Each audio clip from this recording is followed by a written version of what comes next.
We live in a rapidly changing world, and we are all impacted by the effects of climate change. It's easy to feel frustrated when the pace of change seems slow, when the stakes are so high. Yet there is a lot that each of us can do to speed up making the climate crisis a priority. And this can be done through taking action at the very place we spend most of our time, our jobs. A growing group of people are doing just that. They are taking the pioneering steps to bring a planet-centric mindset to the places they work. These are their stories. This is Voices of Action.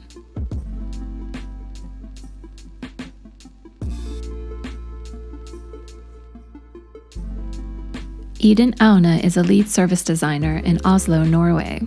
She works at Frog Design, a studio part of consultancy giant Capgemini. In 2018, she started a climate group inside her company. I've always been quite the activist person or idealist or whatever you want to call it. But it's been a separate part, me privately and not as an employee. But I've discovered the need to combine those two parts of me more. I wanted to make sure what I spend 8+ hours a day on is making a difference. I can make more of a difference as an employee than what I can as just a normal citizen of Oslo. Especially working in such a huge company, being able to nudge us and being able for us to nudge our clients in the direction of making more positive impact is highly motivating. 3 years ago, the idea of reshaping the way we do design planted in my head from starting to find like-minded people in the organization, both locally and globally, people who really wanted to make a difference in climate change, and then building these places where we could meet and share ideas and share learnings and frustrations and tools and our progress and our failures. It was a very bottom-up kind of thing, and nobody really gave us any mandate. It was more driven by everyone's personal motivations on it and desire to make a difference. We have the global Slack, and I just wrote on Slack, I care about this. Who else cares about this? Do you want to have a meeting? And then there was 2 people who shouted out and said, oh, I also work on circular economy, or oh, I also work on this. And then we had this first meeting of 3 people. And then from there, it just grew. But that was the starting point. After a while, we started to have a regular meeting schedule. So we had a monthly call, and step by step, we had what we called ambassadors from different studios, just people raising their hands and joining. We had a monthly call, and then we had just a simple slide deck that I sent out before, and people could add what they've been doing the past month in their studio, if they'd learned something interesting, if they were working on some interesting bids, if they had discovered a tool or whatever they want to put up of their actions or what they've learned the last month. They could put it in, and then we just had a stand-up going around, but very, very casual and not in a way of reporting, but more focusing on learning and sharing. My vision was to get some sort of common understanding or point of view around what is important when it comes to changing the design discipline, trying to shape up what we meant when we said planet-centric design, for example. And then within there was room for quite a lot of diversity on people zooming into different topics based on their discipline. So if you are a UXer, you might want to zoom into web tools on making sustainable UX, or if you work more strategically, you might be more interested in different new kinds of business models, but everybody had the room to discover. Along the way, even though we started without mandate, when you become this voice and when you have a point of view and nobody else is actually doing anything on the topic, you get the mandate. People started taking us seriously as a formalized group, even though we didn't have formalized titles, but people still addressed us as we were the experts on this topic. One highlight for me was COP25, and our CEO of Capgemini Invent, he was going to go there and have this speech about how Capgemini is working on this topic.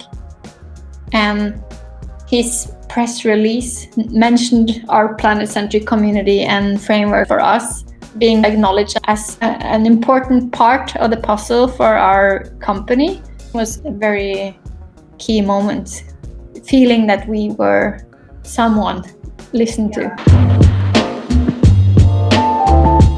I think in general, designers have a tendency to want to do these kinds of things, and a lot of people are motivated having projects that are more towards making a difference. But I still think a lot of people find it a bit fluffy or a bit scared of the topic in terms of, is this a whole complete new set of tools that I need to learn, or what do I need to unlearn? And we still have a journey to really make people feel empowered and able to be a part of this. Sometimes it's like being part of such a big organization, it kind of feels like a dinosaur. It's hard to move, but I know that even moving us a needle is such a huge impact globally, because we are so many people and working with so many huge companies. Sometimes when it feels like we're not moving fast enough, the potential of impact is so big. That's what's motivating for me, at least. I feel like everybody's with us when it comes to the attitude. This is important, and there has been a shift in our studio. But then it's the actions and actually living and being able to, in our everyday, bring this perspective in, which can be hard in the context of projects and clients, deadlines and things happening. And sometimes it's hard to find the space to really question, are we doing the right thing? Are we making an impact or not? I'm quite a restless, eager person. So for me, it's been accepting the pace that this takes. You can't expect great things overnight. You need to let things grow and things mature in people, especially when you're working on behavioral change and mind shifts. It's not going to happen overnight, and it's easy to get very frustrated or feeling like it's going too slow. And I think we're also living in a time where we're really feeling like the clock is ticking, right? So it's a hard balance to be pushing, but also respecting the need for people to really let it sink in and reflect. How easy, I wouldn't say easy, but how much of a mandate you can take without asking, not being afraid of waiting for someone to tell you to do the job, but actually just diving in or raising your hand and being like, yeah, I'll do it. Or just pitching, this is something I really care about and I want to do it. I've never really received any negative feedback around it. Like, nobody's ever said no if you come to them with a solution or a topic. You point at a problem and you also have the solution. People don't say no. People are just happy that someone is taking care of this topic or taking care of this problem. So I think just not being so afraid of like taking some space. I think that's very normal to be like, oh no, I'll have to wait and see until someone finds me competent and give me a title. But I think you just need to take the space. Just do it. No. Yeah, just find your group of people. That's the most important. You can't do it alone. I was kind of doing it alone for some time, and it's just so much more powerful and meaningful and motivating to do it together with someone. You can reach so much further. Even if it's just one other person who really, really cares, then that's a good starting point. I've learned so much on so many different levels. One thing is everything about the subject matter, which is complex and interesting and has so many facets to it. But I think the most powerful part is really when you build this individual agency, the sense of feeling that you are important and you can actually make a difference, and then helping people see what kind of role they can play. What I've learned most, the journey of building a community and nurturing a community, and how much a community gives back to you, and how much it helps having a community on a rainy day when you feel like nothing is going your way.